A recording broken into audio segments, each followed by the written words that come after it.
നമ്മുടെ Google പേയുടെ UPI pin number ഏതെങ്കിലും തരത്തിൽ നഷ്ടപ്പെട്ടു പോവുകയാണെങ്കിൽ നമുക്കിങ്ങനെ എളുപ്പത്തിൽ അത് റിക്കവർ ചെയ്തെടുക്കാം എന്ന കാര്യത്തെ പറ്റിയാണ് ഇന്നത്തെ വീഡിയോയിൽ നമ്മൾ നോക്കാനായിട്ട് പോകുന്നത്. അപ്പോൾ നമുക്കിന്റെ കൂടുതൽ കാര്യങ്ങളോട് തന്നെ പോകാം. അപ്പോൾ ഇതിന് നിങ്ങൾ ആദ്യമായിട്ട് തന്നെ നമ്മുടെ മൊബൈലിനകത്തുള്ള ഗൂഗിൾ പേ എന്നുള്ള ആപ്പ് ജസ്റ്റ് ഒന്ന് ഓപ്പൺ ചെയ്യുക. ആപ്പ് ഓപ്പൺ ചെയ്യുന്ന സമയത്ത് നമ്മൾ ഇത്തരത്തിലുള്ള അവരുടെ ഹോം പേജിലാണ് എത്തുക. ആദ്യമായിട്ട് അതിൽ നമുക്ക് കൃത്യമായിട്ട് തന്നെ മുകളിൽ റൈറ്റ് സൈഡിലായിട്ട് ഒരു പ്രൊഫൈൽ ഐക്കൺ കാണാനായിട്ട് കഴിയും. നമ്മൾ കൃത്യമായിട്ട് തന്നെ അതിലൊന്ന് ടാപ്പ് ചെയ്ത് കൊടുക്കേണ്ടതായിട്ടുണ്ട്.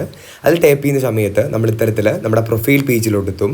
അപ്പോൾ ഈ പ്രൊഫൈൽ പേജിൽ നമുക്ക് ഇവിടെ ബാങ്ക് അക്കൗണ്ട് എന്നുള്ള ഒരു ഏരിയ കാണാനായിട്ട് കഴിയും. നമ്മൾ കൃത്യമായിട്ട് അതിലൊന്ന് ടാപ്പ് ചെയ്യുക. അതിൽ ടാപ്പ് ചെയ്യുന്ന സമയത്ത് ഒന്നിലധികം അക്കൗണ്ട്സ് ആഡ് ചെയ്തിട്ടുണ്ടെങ്കിൽ നമ്മളിപ്പോൾ ഏത് അക്കൗണ്ടിൻ്റെ UPI പിന്നാണോ ഇവിടെ റീസെറ്റ് ചെയ്യാനായിട്ട് പോകുന്നത് എന്നുള്ളത് നമ്മൾ ജസ്റ്റ് ഒന്ന് സെലക്ട് ചെയ്ത് കൊടുക്കേണ്ടതായിട്ടുണ്ട്. എൻ്റെ ഇത് ഒരു അക്കൗണ്ട് മാത്രമാണുള്ളൂ.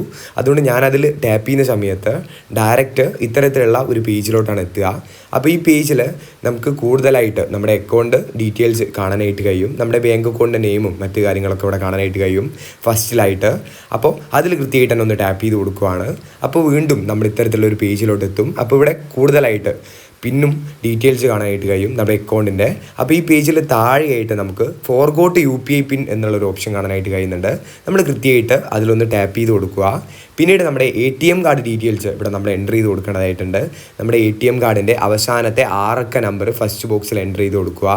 അതിന് താഴെയുള്ള ബോക്സിൽ നമ്മുടെ ATM കാർഡിൻ്റെ എക്സ്പയർ മന്തും അതേപോലെ തന്നെ ഇയറും കൃത്യമായിട്ട് തന്നെ ഒന്ന് ടാപ്പ് ചെയ്ത് കൊടുത്തതിന് ശേഷം ഈ റൈറ്റ് സൈഡിലുള്ള ആ എയറോ ഉണ്ടല്ലോ, ആ എയറോയിൽ ജസ്റ്റ് ഒന്ന് നമ്മൾ ടാപ്പ് ചെയ്യുക. അതിൽ ടാപ്പ് ചെയ്യുമ്പോൾ തന്നെ നമ്മുടെ മൊബൈലിലോട്ട്, അതായത് നമ്മുടെ ബാങ്കിൽ രജിസ്റ്റർ ചെയ്തിട്ടുള്ള മൊബൈൽ നമ്പറിലോട്ട് ഒരു 6 അക്ക OTP നമ്പർ അവർ അയക്കുന്നതാണ്. ആ വന്നിട്ടുള്ള OTP നമ്പർ നമ്മൾ കൃത്യമായിട്ട് തന്നെ ഈ പേജിൽ ഇവിടെ ടൈപ്പ് ചെയ്ത് കൊടുക്കേണ്ടതായിട്ടുണ്ട്. അത് കൃത്യമായിട്ട് തന്നെ തെറ്റുന്നില്ലാതെ ടൈപ്പ് ചെയ്തതിന് ശേഷം നമ്മൾ താഴെയുള്ള ആ സബ്മിറ്റ് എന്നുള്ള ഏരിയയിൽ ഒന്ന് ടാപ്പ് ചെയ്ത് കൊടുക്കുക. പിന്നീടാണ് നമ്മളിപ്പോൾ പുതുതായിട്ട് സെറ്റ് ചെയ്യേണ്ട UPI പിൻ നമ്പറിൻ്റെ പേജ് ഇവിടെ എനേബിൾ ആയിട്ട് വരുന്നത്. അപ്പോൾ ഇവിടെ നിങ്ങളുടെ ഓർമ്മയിലിരിക്കുന്ന സെക്യൂർഡ് ആയിട്ടുള്ള ഒരു 6 അക്ക പിൻ നമ്പർ തന്നെ ഇവിടെ കൃത്യമായിട്ട് സെറ്റ് ചെയ്തിട്ട് താഴെയുള്ള സബ്മിറ്റ് എന്നുള്ള ഏരിയയിൽ ടാപ്പ് ചെയ്യുക. പിന്നീട് അവരൊരു തവണ കൂടി റീ എൻ്റർ ചെയ്യാനും പറയും. അതും കൃത്യമായിട്ട് എൻ്റർ ചെയ്ത് സബ്മിറ്റ് ചെയ്തതിന് ശേഷം ഇത്തരത്തിൽ റീസെറ്റിംഗ് UPI പിൻ എന്നുള്ളൊരു മെസ്സേജ് മുകളിൽ ലോഡാവുന്നത് നിങ്ങൾക്ക് കാണാനായിട്ട് കഴിയും. അല്പസമയത്തിനകം കൃത്യമായിട്ട് തന്നെ ഇത്തരത്തിൽ UPI പിൻ അപ്ഡേറ്റഡ് എന്നുള്ള ഒരു മെസ്സേജും നിങ്ങൾക്ക് വന്നതായിട്ട് കാണാം. അപ്പോൾ ഇത്തരത്തിൽ എളുപ്പത്തിൽ നമുക്ക് ഈ പ്രോസസ്സ് ചെയ്തു തീർക്കാനായിട്ട് കഴിയുന്നതാണ്.